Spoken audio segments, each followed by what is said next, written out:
మేము హర్షిస్తున్నాం. కాళేశ్వరంలో 1000 కోట్ల కుంభకోణం జరిగిందనేది వాస్తవం. ఆ వాస్తవం ఈరోజు కవిత మీడియా ముందుకు వచ్చి పెట్టడం చాలా హర్షణీయం. కానీ ఒక బాధాకరం ఏంటంటే సోదరి కాబట్టి, మహిళ కాబట్టి నేను ఏమనలేకపోతున్నాను. మా ముఖ్యమంత్రి గారిని కేసీఆర్ గోటికి సరిపోడని కామెంట్ చేయడం సరికాదు. ఆ మాటలు ఉపసంహరించుకోవాలి. మనుషులు వ్యక్తిత్వాన్ని బట్టి వ్యక్తులను గుర్తించుకోవాలి.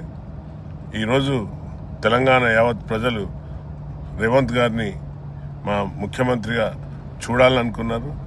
అందుకే ఈరోజు వారికి ఈ యొక్క తెలంగాణ ప్రజలు